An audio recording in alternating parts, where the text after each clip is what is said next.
Programme بے نقاب کے ساتھ میں ہوں شاہد جاوید۔ ناظرین، عوام جو ہے مہنگائی کے ہاتھوں پریشان ہے اور ملک میں جو سیاسی بحران پیدا ہو گیا ہے اس سے جو حالات ہے، معاشی حالات ہے، اس کی پوزیشن بھی ڈاؤن ڈول ہے۔ اور اس حوالے میں ہیومن رائٹس کمیٹیاں عوام کو، غریب لوگوں کو ریلیف دینے کے لیے کیا کرتی ہیں، ان سے جانیں گے کہ ہیومن رائٹس کے حوالے سے اور حکومتی جو حالات ہیں، لوگوں کی جو معاشی حالات ہیں، عوام کو کہاں کھڑا کر دیا ہے۔ آج ہمارے ساتھ پروگرام بے نقاب میں فرحان عامر ایڈوکیٹ ہائی کورٹ موجود ہیں۔ یہ human rights committee Punjab bar council کے ممبر بھی ہیں، اس کے علاوہ دانش اسکول گورننس کمیٹی کے ممبر بھی ہیں۔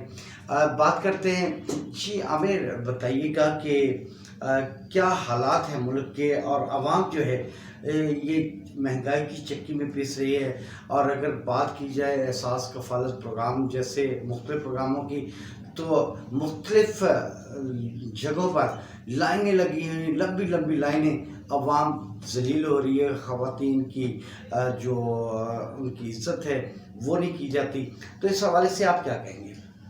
جی بہت شکریہ جاوید صاحب۔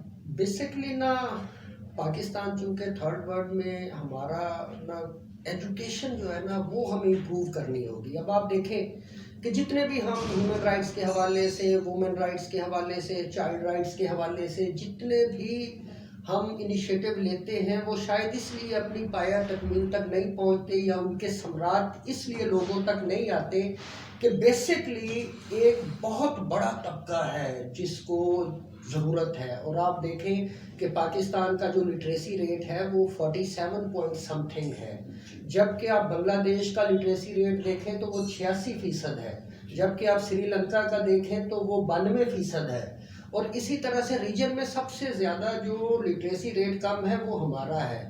تو یقیناً اس کے جو اثرات ہیں وہ تمام معاشرے پہ پڑتے ہیں، تمام معاشرے کے بچوں پہ پڑتے ہیں، خواتین پہ پڑتے ہیں۔ الٹریسی بہت زیادہ ہو گئی ہے، تو خواتین کے حوالے سے یہ جو جتنے پروگرام سٹارٹ ہوتے ہیں بیسکلی یہ اونٹ کے منہ میں زیرہ ہے۔ اور جب تک جو ہے ہم اپنی قوم کو، اپنے لوگوں کو جب تک ہم پوری طرح سے ریلیف نہیں دیں گے، بیسکلی میں آپ کو ابھی ایک بات بتاؤں، یقین مانیں کہ میں تو اس چیز کا بھی حامی نہیں ہوں کہ میرا تو سب سے بڑا جو ہے موٹیو ہی لائف کا یہ ہے کہ ایجوکیشن اور ہیلتھ، یہ دو چیزیں ایسی ہیں۔ اچھا، یہاں پر ڈبل ایم اے اور اس کے علاوہ پتہ نہیں کیا کچھ کیا ہوتا ہے، بے روزگار پھر ہوتا ہے، پھر والدین بھی جو ہیں وہ اس بات کو کہتے ہیں کہ کیا کرنا ہے پڑھ لکھ کے۔ یس، اس میں آپ کو یہ بتاؤں گا، کم از کم پڑھائی اور کچھ دے نہ دے، جاب جو ہے وہ اس کا ایک دوسرا پہلو ہے، نوکری ایک دوسرا پہلو ہے۔ آپ اگر اپنی اخلاقیات کو تھوڑا سا امپروو کر لیں، ہماری قوم کی اخلاقیات امپروو ہو جائیں،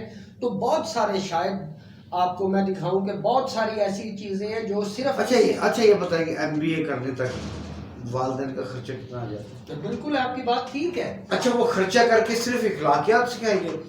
بھائی جتنی غربت ہو چکی ہے وہ تو صرف یہ کہیں گے کہ ہمارا بچہ بس الفبے پہ لکھے اور اس کے بعد جو ہے گھر کو چلائے، جو حالات ہو گئے ہیں۔ ایگزیکٹلی، اور اسی لیے چائلڈ لیبر زیادہ ہے، اسی لیے خواتین کا استحصال زیادہ ہے، اسی لیے لو ویجز پہ خواتین، بچے جلدی سے کام کرنے پہ راضی ہو جاتے ہیں کہ ان کا ویجز کم لیتے ہیں، دہاڑی کم لیتے ہیں۔ اور بیسکلی یہ غربت جو ہے کیسے ایک فنومینا ہے کہ غربت ہم کیسے اوور کم کریں گے، غربت کیسے دور ہوگی؟ تو ساری دنیا کی جتنی سٹڈیز ہیں، جتنی ریسرچز ہیں، وہ یہی بتاتی ہیں کہ education is the only way to overcome your poverty.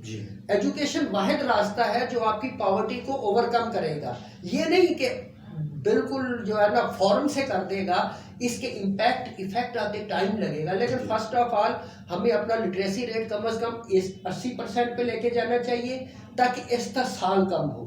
جب استحصال کم ہو، اگر میں آپ کو ایک ایگزامپل بھی دیتا ہوں یہاں پہ، کہ آپ نے دیکھا ہوگا کہ بہت ساری چیزیں اب ہمارا جو مختلف قسم کے جو ہمارے پروگرام جو خواتین کے حقوق کے لیے یا خواتین کو امپاور کرنے کے لیے چلتے ہیں، بیسکلی ان کی بیس ہی نہیں ہوتی۔ اب آپ اگر جو ہے احساس پروگرام کو ہی لیں تو اس میں کوئی پتہ نہیں ہے. آپ کو بھی میسج آ رہا ہے کہ آپ جا کے اپنے پیسے لے آپ لیں, اہل ہیں, آپ اہل ہیں, مجھے بھی میسج آ رہا ہے آپ اہل ہیں, ہر کسی کو میسج جا رہا ہے آپ اہل ہیں.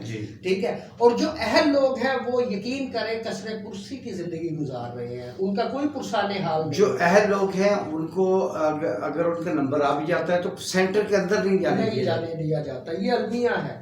اور اس طرح کے پروگرام جو ہیں ان میں نمبر 1 شفافیت, اور نمبر 2 ان میں جب تک ہمارے نا پروگرام بہت چلے ہیں, بہت پروگرام چلے ہیں, ہم نے بہت قرضہ بھی لیا, بہت ہمیں ڈونر نے سپورٹ بھی کی, بہت وہ چلا, لیکن اس کا نا کوئی بھی چیز پرماننٹ نہیں ہے, فیوچرسٹک نہیں ہے. وہ ساری چیزیں ٹیمپریری ہیں, وہ ٹیمپریری ارینجمنٹس ہیں. اور اس کا جو پرماننٹ ارینجمنٹ ہے وہ یہی ہے کہ قوم کو تعلیم دی جائے تاکہ وہ اخلاقیات میں آگے آئیں. جب اخلاقیات میں آگے آئیں گے یقیناً بیگری کو, بھیک مانگنے کو, استحصال سے جان. اچھا, اس 3.5 سال میں غربت جو ہے, جو عام آدمی ہیں غربت کی لکیر سے نیچے زندگی گزارنے پر مجبور ہے, مہنگائی بہت زیادہ ہے.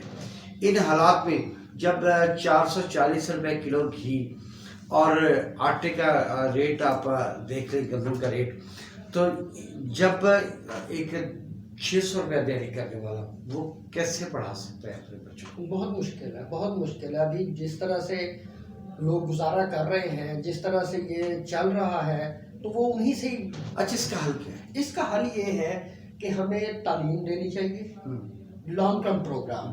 فوراً سے اس کے رزلٹ نہیں آئیں گے. جب ہم تعلیم دیں گے اور خاص کر ہنر دیں گے, ووکیشنل ایجوکیشن دیں گے, ٹھیک ہے, اسکل بیسڈ کوئی ایجوکیشن دیں گے, یقیناً یہ اوور کم ہوگا. اور خاص کر جو ہے نا ہمارے جنوبی پنجاب, بلوچستان, سندھ, یہ جو علاقے ہیں, یہ خطے ہیں, یہ تو پاورٹی میں ویسے ہی دھسے ہوئے ہیں. ان کے لیے کچھ اسپیشل پروگرام چلائے جائیں, خواتین کو امپاورڈ کرنے کے لیے, خواتین کو سپورٹ کرنے کے لیے کوئی پیور پروگرام چلائے جائیں. یہ جو ہے نا ٹیمپریری ارینجمنٹس نہ ہوں, ٹیمپریری پروگرام نہ ہوں, جبکہ ہمارا قانون, ہمارا آئین اور ہمارے تمام جو ہے نا وہ. اچھا, خواتین کو وراثت میں حصہ بھی نہیں دیا جاتا؟ جی, ابھی سپریم کورٹ کی ابھی ریسنٹلی ایک بڑی اسٹرکٹ ججمنٹ آئی ہے اس پہ, اور اس کے باوجود بھی یہ ہمارا قومی المیہ ہے. اس میں نا بہت ساری ایسی چیزیں ہیں, شاید ہمارا آئین بھی کہہ رہا ہے, ہمارا قانون بھی کہہ رہا ہے, ہمارا مذہب بھی کہہ رہا ہے, ہمارا سب چیز کہہ رہی ہے, لیکن ہم کافی چیزوں پہ عمل نہیں کرتے. یہ ہمارا قومی المیہ. اچھا, سندھ میں تو پہلے تو ایک روایت ہے قرآن پاک سے شادی کرنے والا, یہ بہت زیادہ تھا. اور اب بھی بچیاں جو ہیں گھر بوڑھی ہو جاتی ہیں, وہ صرف اس لیے شادی نہیں کرتے کہ ان کا وراثت کا حصہ نہ ماننا پڑے. تو یہ بہت بڑا المیہ ہے اور ایسا ہونا نہیں چاہیے. اور ابھی اس پہ میں بتا دوں, سپریم کورٹ نے ایک گائیڈ لائن بھی دی ہے, صوبائی محتسب بھی اس کو ٹیکل کر رہا ہے. وراثت دینے کے لیے ایک اسپیشل گورنمنٹ نے ہیلپ لائن بھی جاری کی ہے, لیکن اس کے باوجود بھی ہمارا ایک فیملی سسٹم ہمارا. اچھا فرحان, آپ بتائیے آپ کے کون کون سے پروگرام ہیں جس پہ آپ کام کر رہے ہیں؟ میرے جی, ہم ہیومن رائٹس پہ کام کر رہے ہیں, خواتین کے حقوق پہ کام کر رہے ہیں, چائلڈ رائٹس پہ میں نے ساری زندگی کام کیا ہے. اور چائلڈ رائٹس وہ چاہے اقوام متحدہ کا چارٹرڈ ہو, چاہے وہ ہمارا PDNC ہو, Punjab destitute and neglected children act 2004, جس کے تحت یہ child protection and welfare bureau بنے ہیں.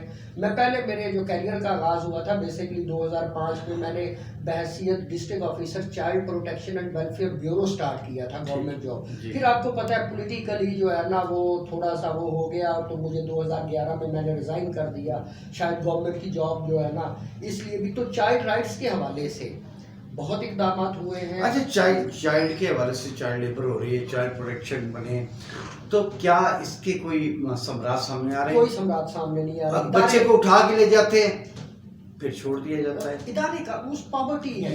یا تو دیکھیں نا, اگر بچے کو اٹھا کے لے کے جاتے ہیں تو اس کی مالی معاملت تو اس کے گھر والوں کی کریں. اٹھا کے لے جانا, وہی بچہ جو گھر کا کفیل ہے اس کو اٹھا کے لے جاتے ہیں. غربت بہت زیادہ ہے. بہت ساری جگہوں پہ ریسرچ ہوئی تو یہ بتایا گیا بیسیکلی یہ جو چیزیں ہیں یہ ترقی یافتہ ممالک کے لیے ہیں, ترقی پذیر ممالک کے لیے نہیں ہیں. اچھا, فقیروں کے لیے بھی آرڈیننس جاری ہوا, آرڈر ہوا کہ ان کو اٹھا کر لے جاؤ. 2-4 آپریشن بھی کیے, لیکن جو ہے نا چونکہ معاشرہ پورا غربت کی چتی میں اتنا پسا ہوا ہے کہ وہاں پہ یہ چھوٹے موٹے اقدامات نظر بھی نہیں آتے, اور ان کو پھر جو ہے نا ریفیوز کر دیا جاتا ہے سوسائٹی کی طرف سے. دیکھیں, جب وہ ظاہری بات ہے اگر وہ مانگیں گے, بھیک نہیں مانگیں گے تو مریں گے کہاں پہ کہاں یا ان کے لیے کوئی ایسا ہوم کھول دیا جائے, کوئی ایسی کوئی پلیٹ فارم دیا جائے جہاں ان کو روٹی کپڑا ملتا رہے, تو ایسا بھی ہے؟ ایسا تو دور کی بات ہے, یہ بھی نہیں ہے کہ بچے کو اٹھا کے لے گیا تو بچے کا پتہ ہی نہیں چلتا 3 دن پیرنٹس کو کہ بچہ کون لے گیا اٹھا کے, کیونکہ آلریڈی وہ بچے سفر کر رہے ہوتے ہیں, run away, street children, beggars, drug abuse, یہ سارے بچے جو ہوتے ہیں نا آلریڈی یہ گھر کی نگہبانی سے یا گھر کی اس سے نا سپرویژن سے دور ہوتے ہیں, 3 دن گھر نہیں جاتے تو پتہ نہیں چلتا. اچھا یہ بتائیے کہ ملک میں کیا ہو رہا ہے؟ ملک میں جو ہے نا افراتفری کا عالم ہے, جہاں پہ سارے سفر کر رہے ہیں, وہاں پہ ہر جگہ پہ سپریم کورٹ, عام آدمی, میں, آپ, ہر بندہ سفر ہو رہا ہے, اور یہ جتنی یہ ڈی اسٹیبلائز ہوا ہے نظام, اتنا یہ عوام کا نقصان ہو رہا ہے, اتنا جو اچھا ہے. آپ عمران خان کو اپنا لیڈر مانتے ہیں؟ میں عمران خان کو اپنا لیڈر مانتا تھا 2018 میں, I voted for Imran Khan, but right now he did not change anything, اس نے کوئی چیز چینج نہیں کی. کم از کم میں یہ توقع رکھتا تھا کہ یہ فرح گجر جیسے اسکینڈل عمران خان کے دور میں نہیں آنے چاہیے تھے. عمران خان کو تو باقیوں کو پکڑنا چاہیے تھا کرپشن سے, تو اپنے بندے اتنی کرپشن کر گئے تو اس نے سٹاپ ہی نہیں کیا, اس نے روکا ہی نہیں. تو یہ ایک عمران خان کا ہے کہ جو ان کا ایکٹ ہے, یہ جو سرپرائز پہ سرپرائز دے رہے ہیں, اس حوالے سے کیا کہیں؟ یہ سرپرائز بیسیکلی جو ہے نا عوام کے نقصان میں جا رہا ہے, عوام کے نقصان میں ہے یہ سرپرائز. اور عمران خان کے جو جان دینے والے لوگ تھے, جو ورکر تھے, ان کے ایکٹ پر جو ہے وہ بھی جو ہے افسردہ ہیں اور ان کا ساتھ دینے کے لیے تیار نہیں ہیں. اگر وہ اپوزیشن میں بیٹھ جاتے خاموشی سے تو بہت بڑے لیڈر بن کے سامنے آتے, اور جو غربت کے حالات ہیں وہ بہت زیادہ ابتر ہوتے جا رہے ہیں. یہ فرحان اقبال کا کہنا ہے, فرحان عامر کا کہنا ہے. اور اس کے ساتھ ہی پروگرام کا وقت ختم ہوتا ہے. ہم آپ سے اجازت چاہتے ہیں. اللہ حافظ.